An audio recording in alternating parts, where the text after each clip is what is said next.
Diagnosed with late-stage cancer in my 60s, I didn't want to go through any more trouble. I planned to take advantage of my daughter's return for Christmas Eve to give her the house and savings.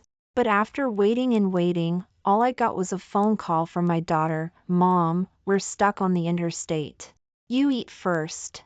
Don't wait for us." I was silent. Just half a minute ago, my ex-husband's mistress, Linda Evans, posted a Christmas dinner family photo on her social media. In the photo, 5 people were smiling and raising their glasses to the camera. Besides my ex-husband and Linda Evans, there were also my daughter, son-in-law, and little grandson. I never imagined that my daughter, whom I had raised with so much hardship, would run off to serve that father who hadn't raised her for a single day on Christmas Day. Then the 3 houses and hundreds of thousands of dollars in savings under my name would have nothing to do with her. "Mom, Mom, are you listening?" My daughter, Ashley, called out a few times in confusion. Seeing that I remained silent, she muttered, "Looks like there's no signal." A male voice said impatiently, "All right, if there's no signal, hang up. Uncle Henry is our dad. Do we have to report to your mom just because we're having Christmas dinner with Dad? It's none of her business." The person speaking was my son-in-law, John Smith. He had always been very polite to me, constantly saying a son-in-law is as good as half a son, but I didn't expect him to have such a big opinion of me in private. Ashley responded and put her phone in her bag, forgetting to hang up. The voices on the other end of the phone faded a little, and I could faintly hear John Smith instructing Ashley, "When you're toasting Dad later, don't forget to mention my job transfer. Isn't my mom helping you find someone? How many people does she know? If I rely on her, I'll be waiting forever. It's better to ask your dad directly, one step at a time." Hey, Ashley, why? Wasn't you awarded to your dad in the first place? You should have insisted on living with your dad in court. What nonsense are you talking about? I wasn't even 1 year old when they divorced. How could I express my opinion? They went back to the booth, and the atmosphere at the table became lively. I listened attentively for a while, and I heard Ashley vividly complaining about how I used to stop her from seeing Henry Miller. If it weren't for Mom interfering, John and I would have been able to serve Dad and Linda Evans sooner. She tried her best to please Henry Miller. However, Henry Miller didn't put on a show of father-daughter affection as she had expected. He just chuckled twice and said, "Your mom has her reasons for not letting you come." John Smith said indignantly, "Dad, don't speak up for her. Keeping your child by your side and controlling them, not letting them pursue the life they want, is that love? That's selfishness. No wonder you couldn't get along with her back then." Exactly, Dad. After all these years, I've finally realized that she had to fight for my custody. Wasn't it just so she would have someone to take care of her when she got old? My vision went black, and I couldn't help but smile bitterly. For more than 30 years, I raised Ashley alone and supported her all the way to graduate school. She once snuggled up to me and said firmly, "Mom, we mother and daughter will live a beautiful life. Don't worry, I'll take care of you when I make something of myself." Who knew that in her heart, she had always harbored resentment towards me? She hated me for taking away her custody and hated me for not giving her a chance to be close to that capable father. Now, seeing that Henry Miller and Linda Evans's children have all settled in California, she feels that her chance has come. She would rather step on me than cling to Henry Miller. Unfortunately, she miscalculated. Henry Miller would never give her a penny. And now, I'm not planning on giving her the 3 houses and hundreds of thousands of dollars in savings that I was going to give her.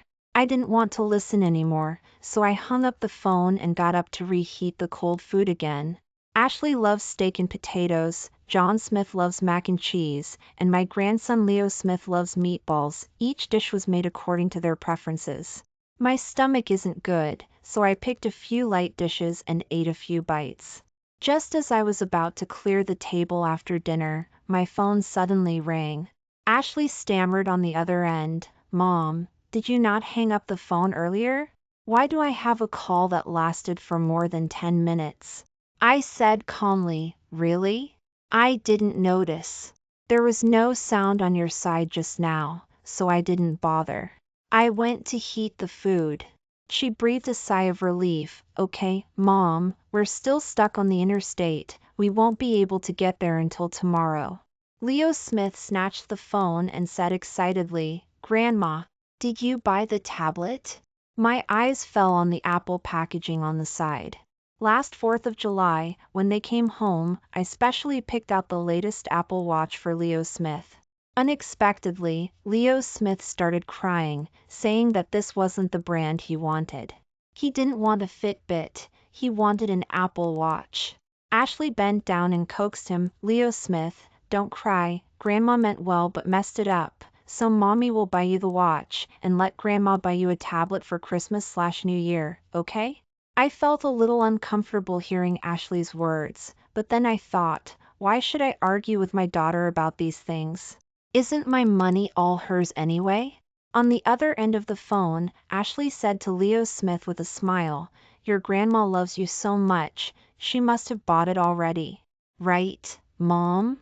I didn't say anything. The New Year's Eve broadcast on TV began its countdown, and the faint sound of firecrackers could be heard on the other end of the phone, so Ashley quickly found an excuse to hang up. After all, how could anyone be setting off firecrackers on the interstate?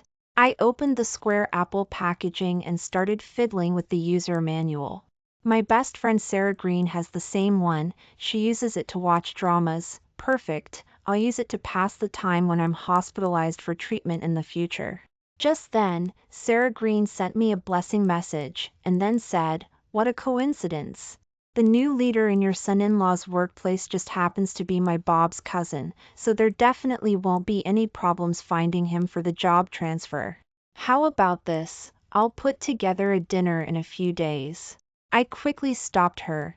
Don't owe relatives favors for such a small matter. John is very capable. He said he would solve it himself, so let's just wait for his good news. I knew better than anyone else that John Smith wouldn't have good news. He was wrong to expect Henry Miller to help him.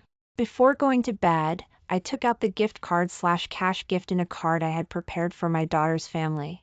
3 gift cards/cash gifts in a card, each containing $8,000 in cash. This was the tradition every year. But from this year on, I wouldn't give them a penny anymore. At a little after 7 in the morning, I had just seen off a neighbor who came to wish me a happy new year when Ashley arrived with John Smith and Leo Smith. Leo Smith threw himself into my arms with a bag of fruit, saying sweetly, "Grandma, Merry Christmas/Happy Holidays. Give me a gift card/cash gift in a card." Ashley said with a smile, "Mom, Leo Smith knows you like to eat oranges, so he specially picked them for you, wishing you all the best." I took the bag, which contained 6 oranges. I remembered the photo that Linda Evans had posted on her social media last night. Ashley and John Smith had booked a Christmas dinner at the French Laundry and gave Henry Miller 2 bottles of fine scotch and Linda Evans a hand-embroidered silk scarf. And when it came to me, there were only 6 oranges. Merry Christmas/Happy Holidays. Give me a gift card/cash gift in a card. Leo Smith shouted again. I touched his head. "Leo Smith, there won't be any more gift cards/cash gift cards in the future. Grandma is sick and needs to save some money for treatment." The smile on Ashley's face froze for a moment. "Mom, what do you mean by saying this on Christmas/New Year's?" Leo Smith, with his sharp eyes, saw the tablet I had placed on the table and immediately ran over. My tablet. He turned on the screen but saw that he needed to enter a password. I took the tablet from his hand. "This is for Grandma to use herself. Have your mom and dad buy you yours." Leo Smith was stunned, and while kicking and punching the air, he howled, "Mine, it's mine. Grandma promised to buy it for me, but Grandma is bad. Hit Grandma." Ashley quickly hugged him in her arms, glancing at me with a not-so-good look on her face. "Mom, what's wrong with you today? Didn't you promise to buy it for Leo Smith? You're an old woman in your 60s. What do you need a tablet for? I looked at her calmly. What, am I halfway in the grave, not worthy of using these newfangled things?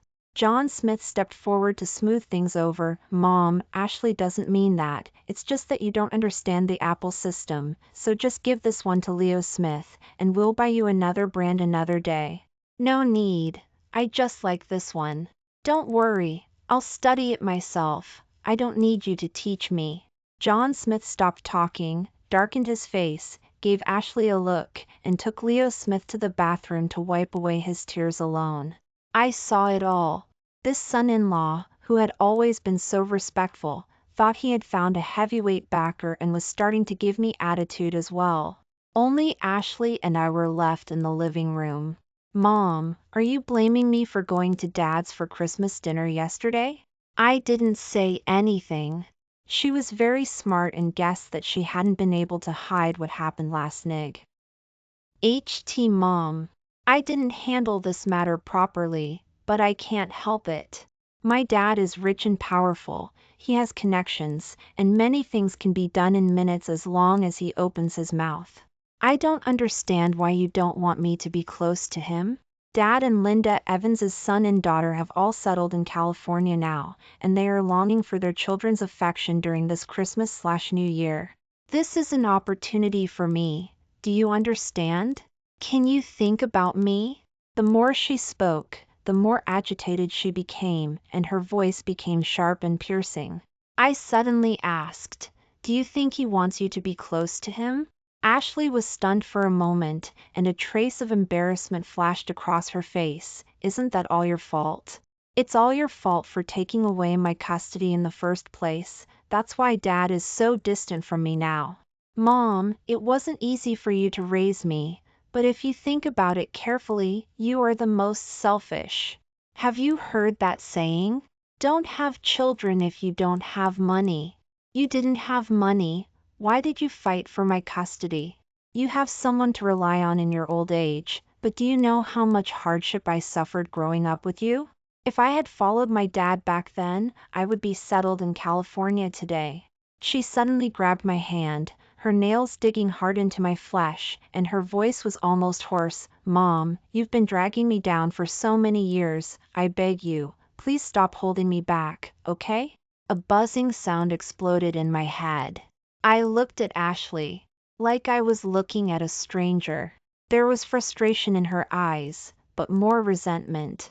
The air conditioner was blowing warm air, but my hands and feet were as cold as ice. When we divorced, Henry Miller was at fault, but his family used connections to get me to leave with nothing. I took Ashley to live in my parents' old house. At that time, Ashley was not yet 1 year old. She didn't understand anything. She just waved her little H ends and made mama sounds unconsciously. I made up my mind not to mistreat this child. I worked during the day and set up a stall at the night market/flea market at night, earning money like crazy. She wanted to learn painting and dancing, and I satisfied every one of them. When she was in junior high school, she mentioned at the dinner table one day that she envied other students being able to live in apartments.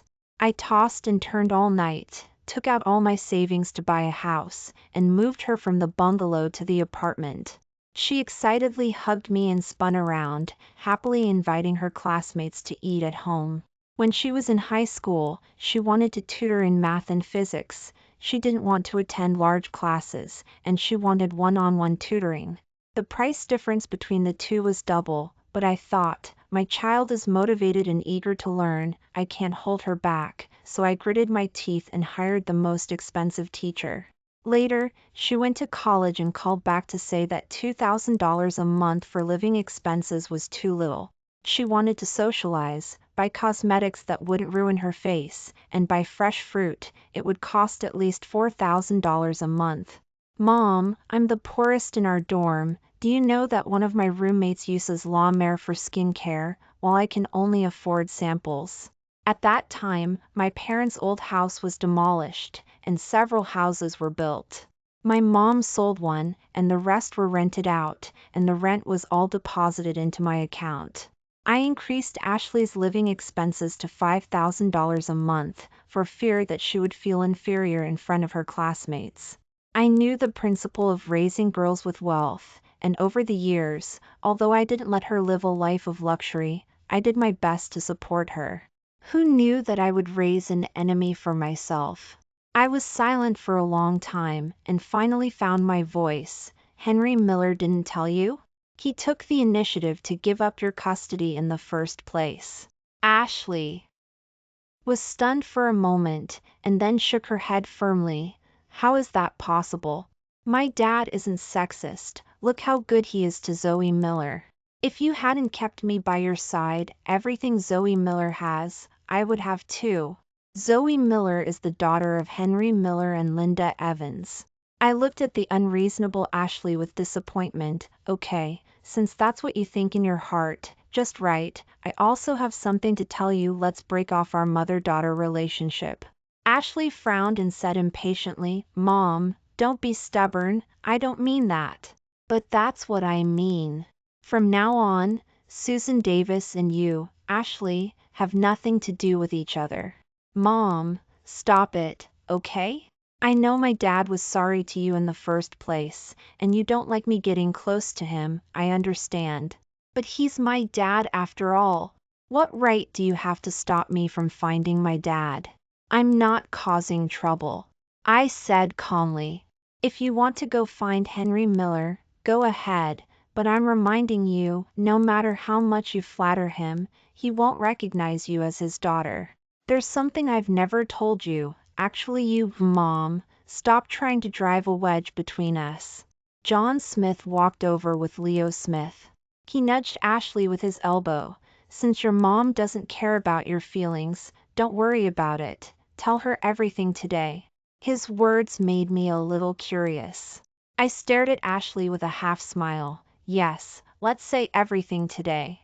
Ashley turned her face away unnaturally and said hesitantly, Mom, I've thought about it. I want to change my last name. Change Davis to Miller. She paused, glanced at my face, and added, Don't think too much. I'm doing this for the future of John and me, and Leo Smith. I know, you'll be sad if I do this. Listen, she still knows how to think for me, afraid of making me sad?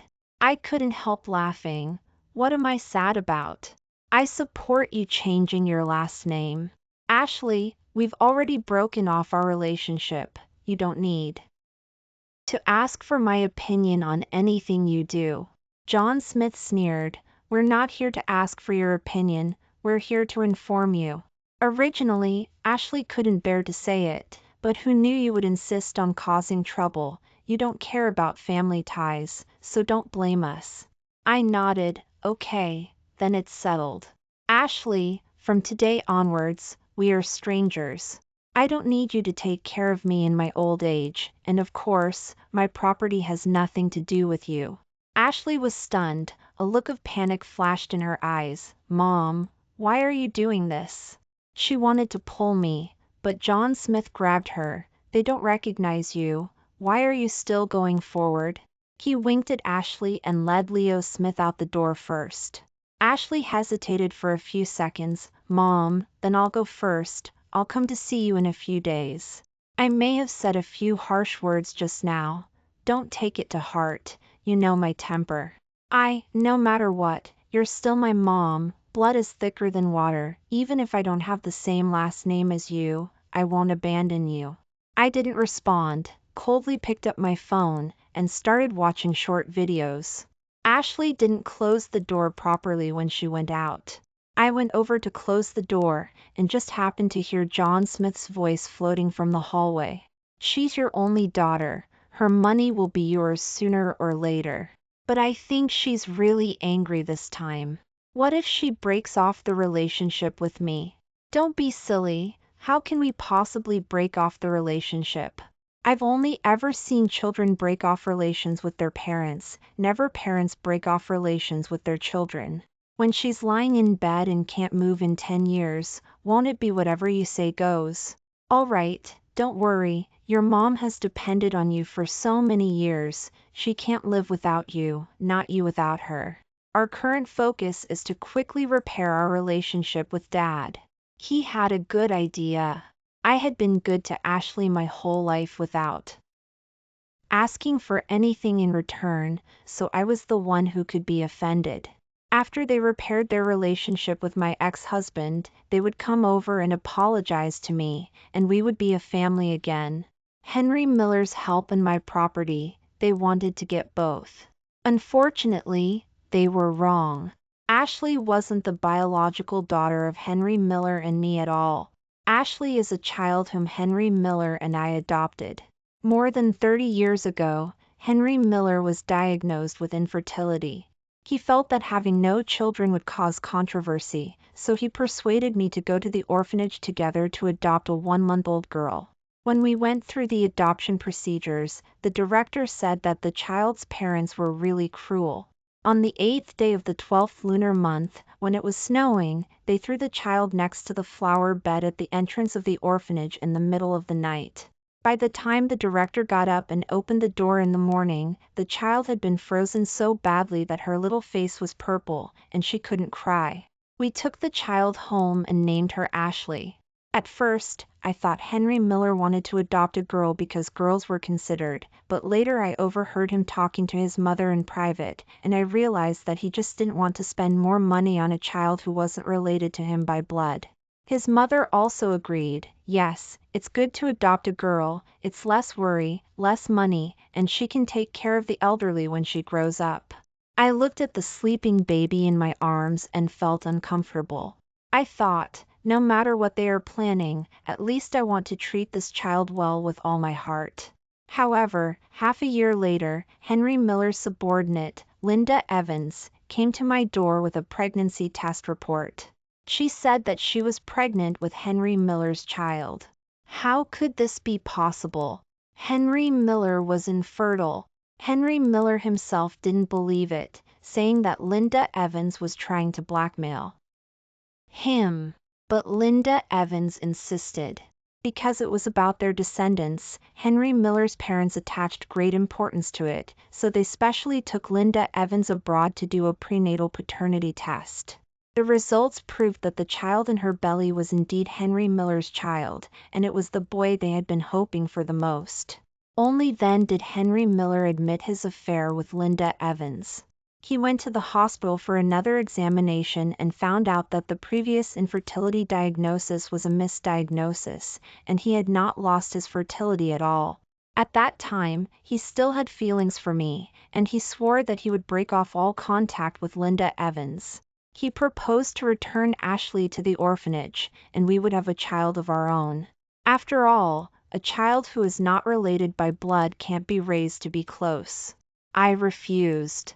Not to mention that I couldn't accept a man's infidelity.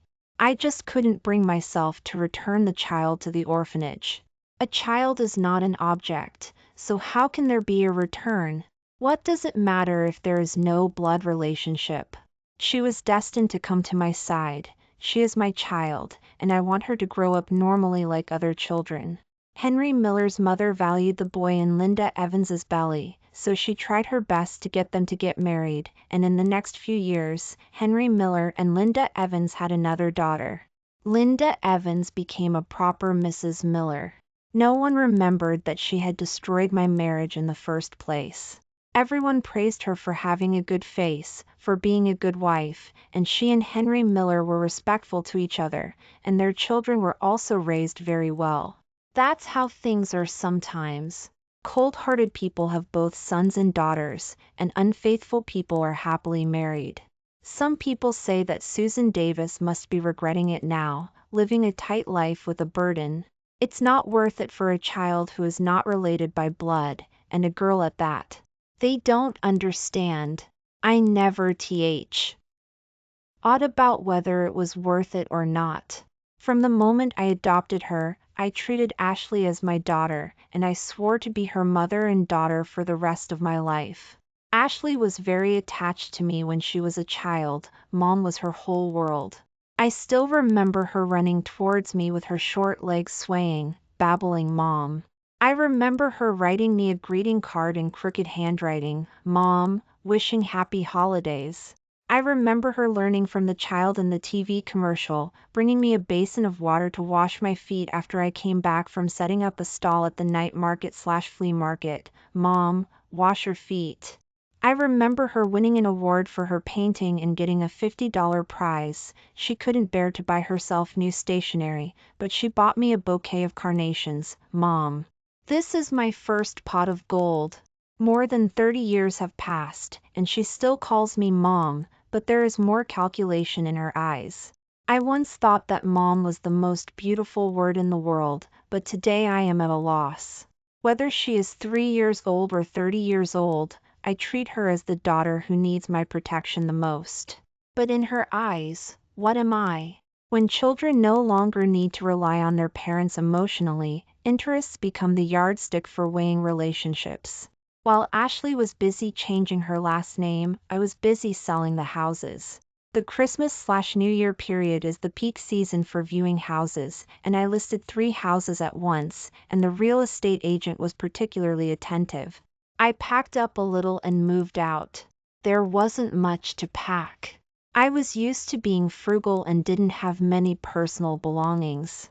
The furniture was left to the next owner, and some miscellaneous items, such as Leo Smith's scooter and bathtub, were taken away by someone I paid. I had been helping to take care of Leo Smith since he was born. John Smith's mother died early, and his dad said that he was clumsy and couldn't take care of a small baby. So I was the only one who could step up among the parents on both sides. Leo Smith was a high-needs baby, and I was often so tired from taking care of him that my back ached. I wanted to hire a nanny to help, but Ashley didn't agree. She didn't trust outsiders to touch her child. She took my arm and acted coquettishly. "Mom, you only have this one grandson. Who else will you take care of if you don't take care of him?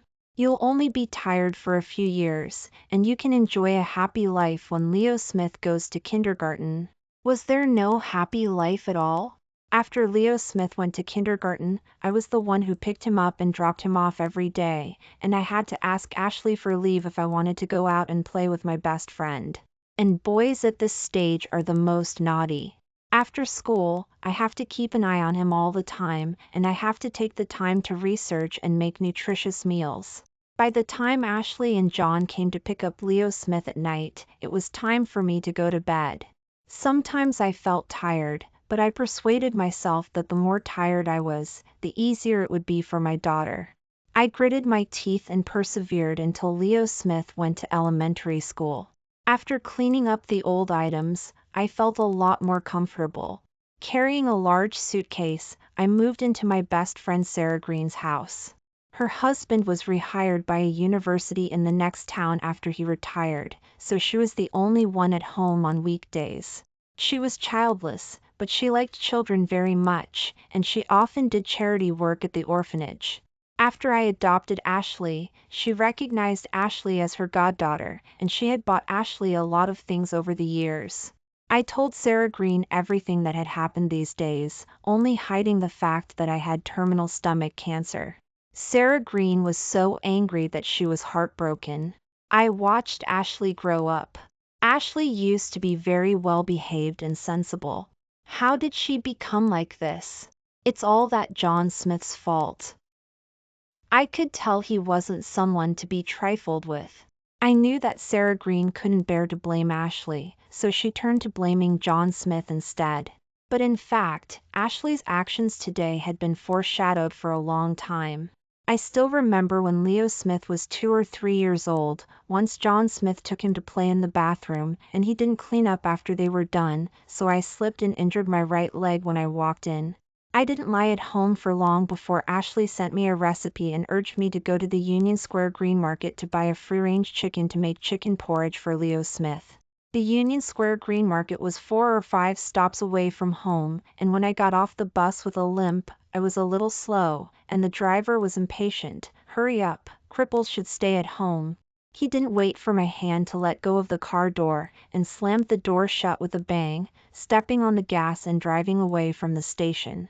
I returned home in a huff and asked Ashley to help me complain about the driver. What did Ashley say? Shay was making a fuss over a trifle. Mom, don't be so fussy about such a small matter. If they dared to close the car door, they must have thought you had already stood firm. Even if what you said is true, maybe the driver encountered something that day and was in a bad mood. You should be considerate of them. Besides, do you know the principle of the happiness retreat? If I go to complain and the driver is punished, and they come to retaliate against me, or John and Leo Smith, have you considered the consequences? In her heart, my feelings were negligible. Therefore, in flattering my ex-husband, although John Smith was fueling the flames behind the scenes, it was also the result of Ashley weighing the pros and cons herself. Susan, when are you going to tell Ashley about her background? If she knew, she would regret it. Regret what? Regret not being able to hug Henry Miller's thigh and losing my inheritance. NCE? I said lightly, soon, I don't need to say it, someone will tell her soon.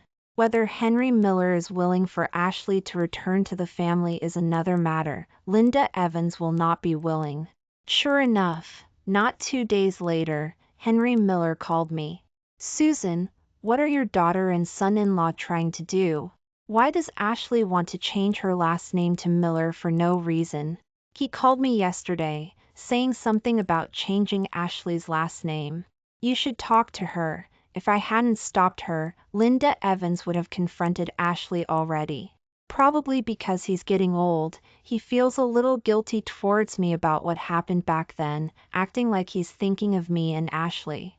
I said coldly, what else could it be? She doesn't like the pittance I give her. She wants to acknowledge you, her powerful and wealthy father. Henry Miller smiled wryly. It was my fault back then, too. I insisted on adopting a child, and then I left the child to you alone. I didn't want to go to that Christmas dinner, but Linda Evans insisted. She was also the one who decided to accept those gifts.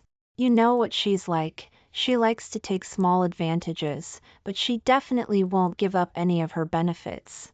Yesterday, after hearing that Ashley wanted to change her last name, Linda Evans cursed for half an hour at home and almost called Ashley to argue, but luckily, I stopped her in time. I think you're the one who needs to talk to her. You're closest to her. She might not be able to accept it from anyone else. I smiled. She's not a child anymore. What is there to accept? I've always been afraid that telling Ashley the truth about her background would be bad for her, but I was overthinking it. She's grown up, and she has more ideas. She's no longer the child who was abandoned at the orphanage in the dead of winter, needing my protection. Don't stop Linda Evans from confronting her. Let her do it. Linda Evans has always been sharp-tongued and doesn't care about saving face. It'll be most effective if she's the one to talk. I left that sentence and hung up the phone without waiting for Henry Miller to answer. Linda Evans didn't disappoint me. The next morning, my phone received hundreds of missed calls and countless text messages. I randomly opened a few. Mom, what's going on? Is what Aunt Linda says true? Am I not your and Dad's biological child? How is this possible? I spent so much of your money. How could I not be your daughter? Mom, did you sell the houses? Where are you living now? Mom, Leo Smith has been crying for Grandma these days. Where are you? Ashley and I will come to pick you up. This one was sent by John Smith.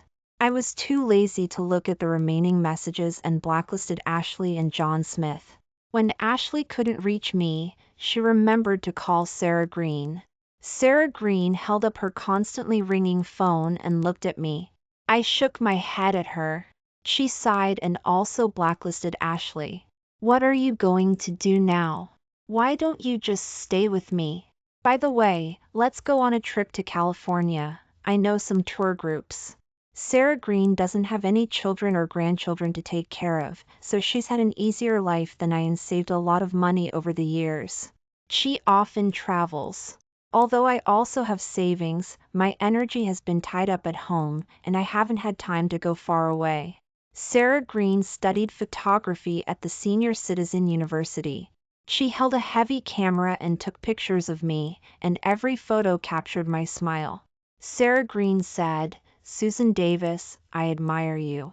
If I were in your situation, I can't imagine how upset I would be." How could I not be upset? But I don't have many days left to live. While I can still smile, I want to smile more. I'll come into this world crying and leave it smiling. I still couldn't hide the fact that I was sick from Sarah Green. Because it was already in the late stages, sometimes the pain was unbearable, and vomiting was common. One day, we were feeding deer in the park. The fawns were gentle and cute, but after eating the deer biscuits in my hand, one of them suddenly kicked me when I turned my back. Sarah Green was startled. "Oh, this little thing, how can it be so ungrateful?" As soon as she said that, she suddenly stopped, probably afraid that I would think of Ashley. I was about to speak, but my throat tickled, and I covered my mouth with a tissue and coughed violently. After coughing, I opened the tissue and saw it was stained with specks of blood. Sarah Green's eyes turned red. She murmured, "How could this be?" We ended the trip early. On the way back, Sarah Green was scrolling through her phone and suddenly exclaimed, "Susan Davis, isn't that Ashley?" The woman with swollen eyes in the video was indeed Ashley. She was crying to the camera about the harm her birth family had done to her. She said that she was adopted and that her adoptive mother had an unhappy marriage and treated her as her only emotional support. Her adoptive mother gave her a second life, but also gave her a lot of emotional pressure. From a young age, my mom always emphasized how much she had sacrificed for me, saying how difficult and hard her life was. When I was in junior high, there was an English summer camp at school. I begged my mom for a long time before she agreed to let me go, but during those days, she always looked preoccupied and worried about money, making me feel guilty throughout the summer camp. My mom had a ledger that recorded all the money she spent on me. Every time we argued, she would throw the ledger in my face and tell me to pay back all the money on it. Her words resonated with many netizens. Many people commented, "Don't adopt if you can't afford it."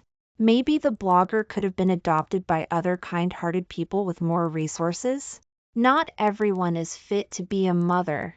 No wonder she has an unhappy marriage. No one can live with this kind of woman for long. Sarah Green Ong.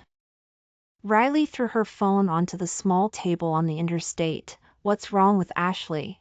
Isn't she just lying through her teeth?"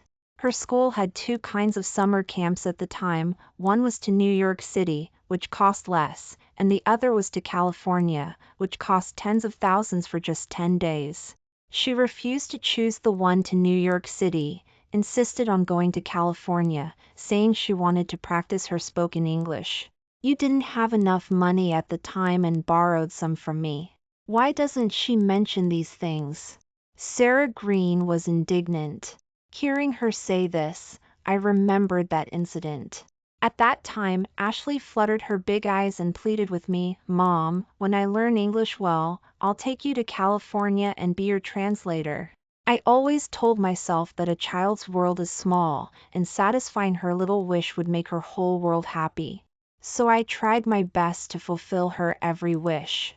But I forgot that some people can never be satisfied. Ashley said that John Smith knew she was adopted and was getting a divorce. Is that true? Sarah Green dragged the video to the end and asked me in surprise. I twitched the corners of my mouth. John Smith wouldn't divorce Ashley now. He's such a shrewd person. There's no hope with Henry Miller, but there's still me. 3 houses and hundreds of thousands of dollars in savings are not a small amount for ordinary people.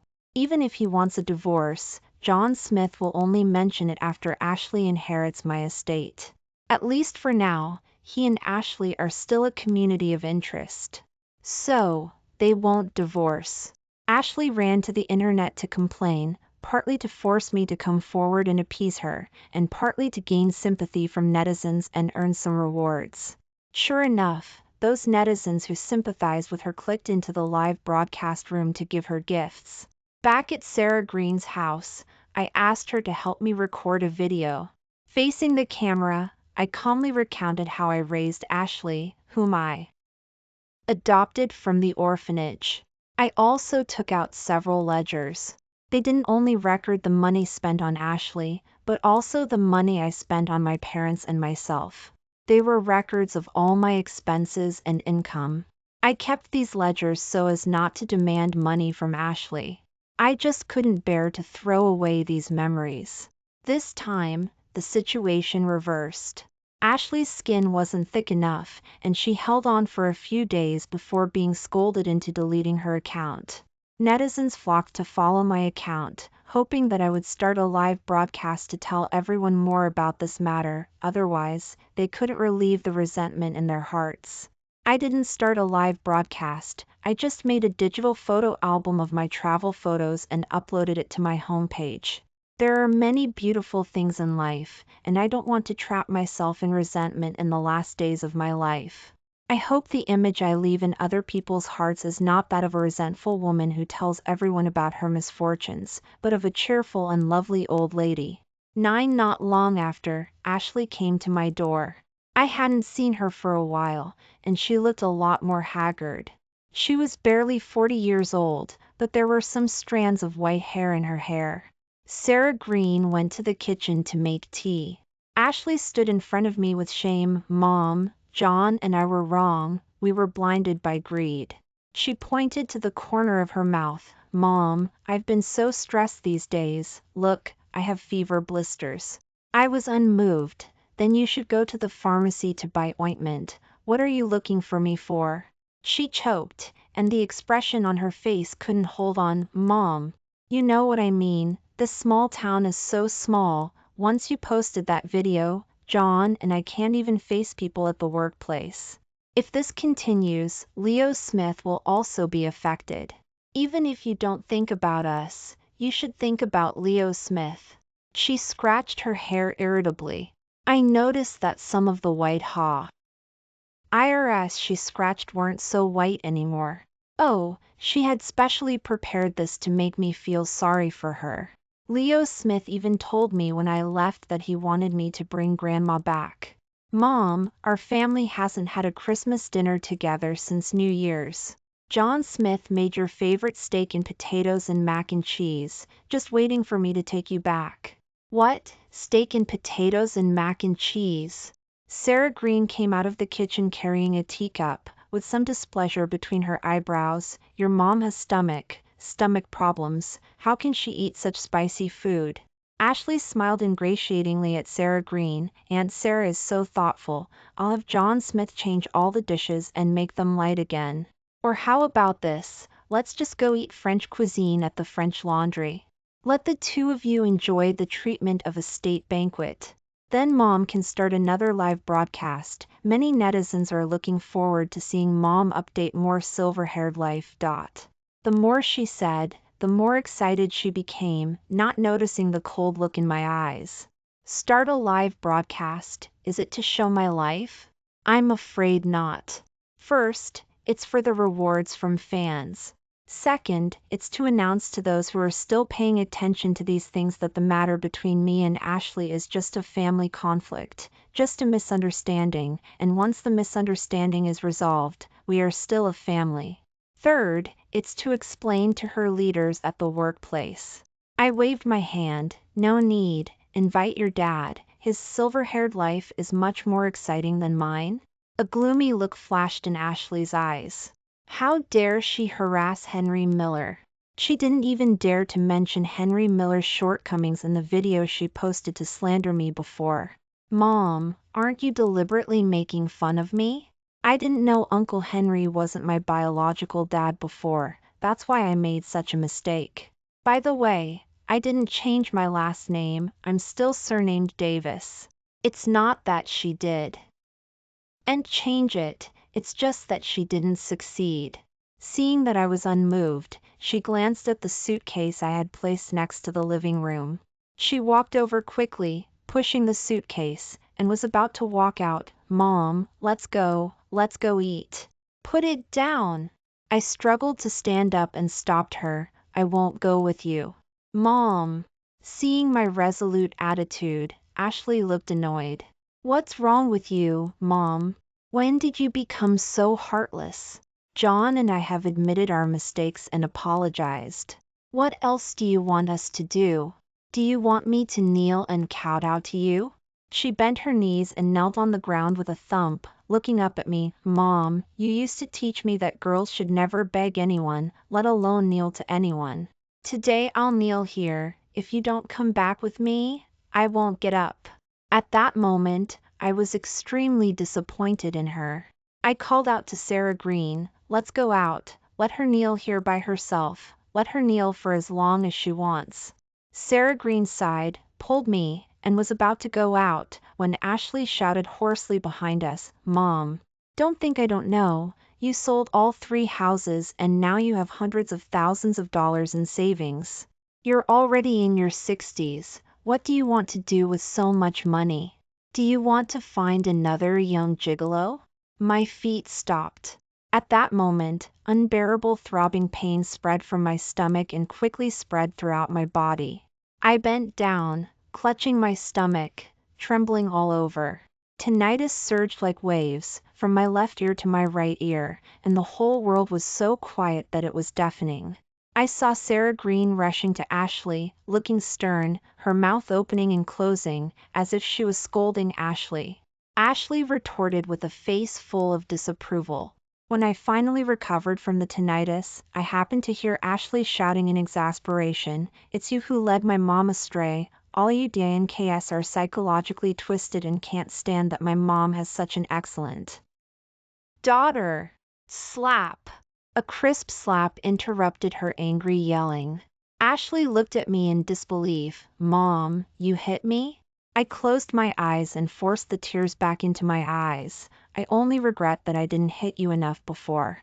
Leave. If you don't leave, I'll call the police. Ashley left reluctantly. I apologized to Sarah Green.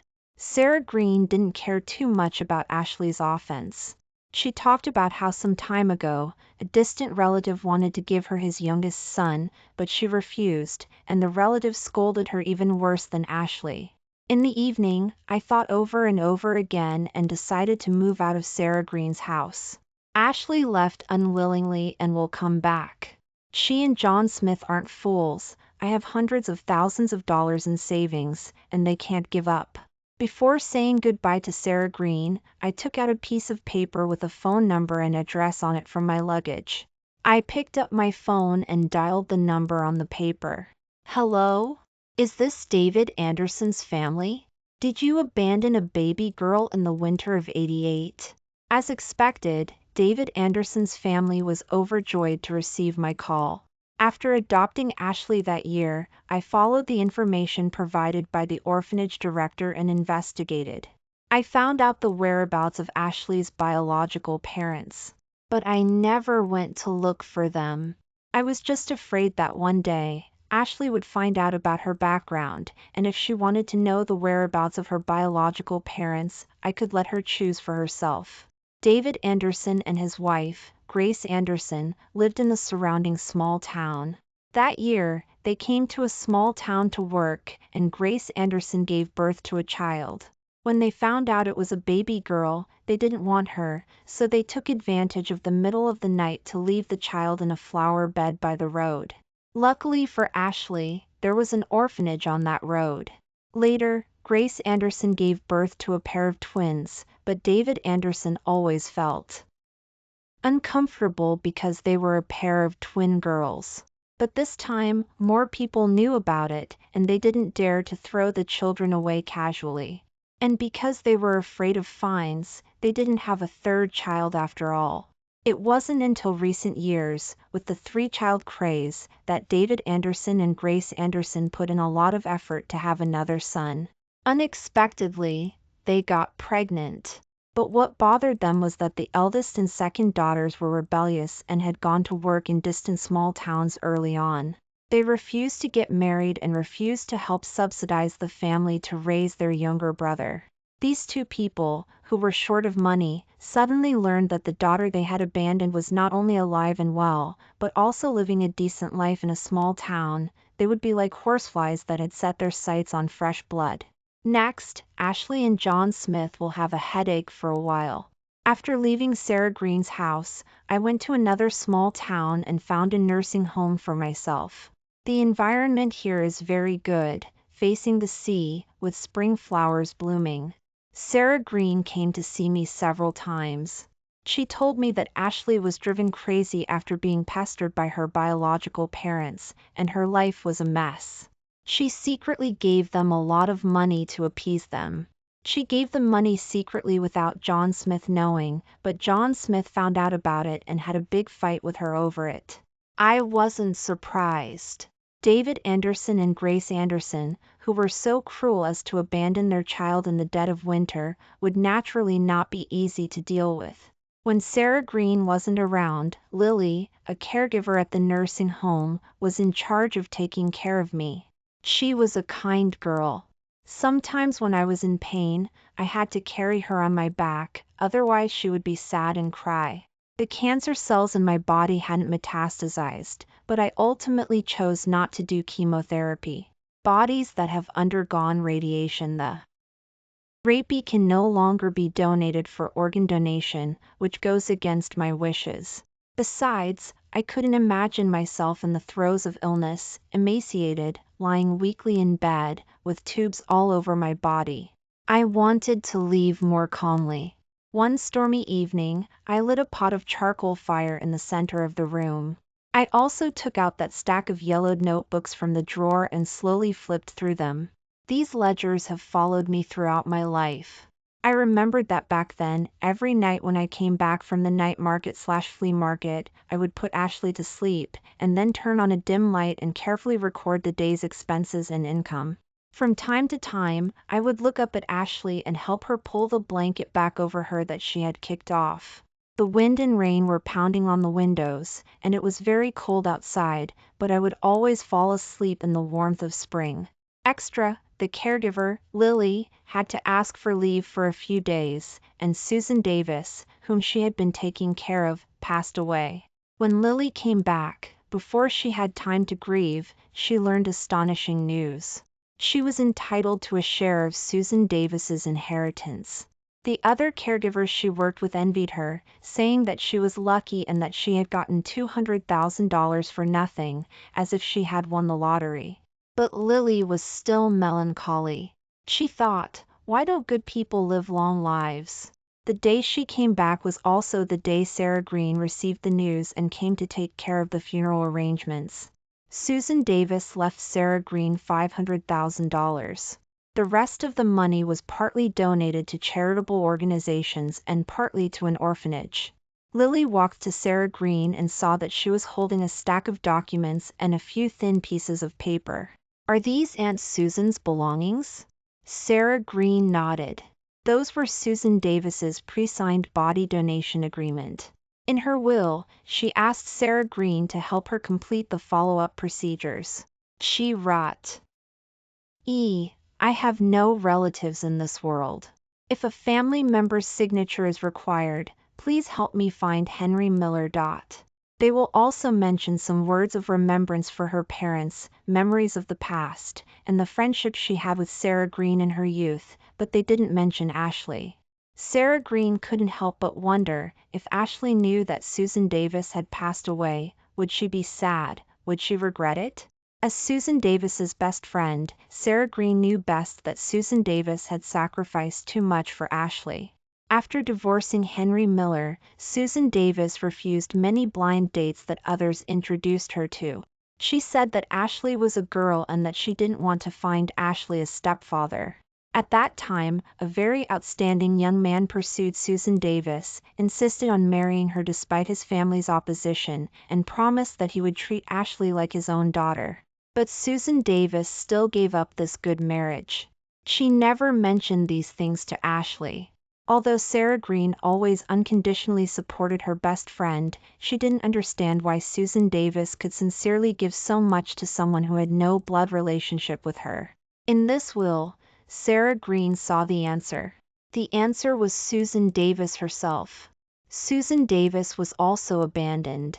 She was adopted by a couple when she was 3 years old, but less than 2 years later, the couple gave birth to a pair of twins. With 2 more people in the family suddenly became tight on money. Although she was only 5 years old, Susan Davis was already much more mature than children of the same age. She took the initiative to ask her adoptive parents to send her back to the orphanage. In this way, she stayed quietly in the orphanage for another year before being taken home by her later parents. Because she had been rained on, she chose to use all her strength to hold up a sky for another abandoned baby. Because she had been blessed by kindness, she still thought about doing her last bit of good when her life came to an end. A sentence suddenly came to Sarah Green's mind: live this life to the fullest, be sincere and kind.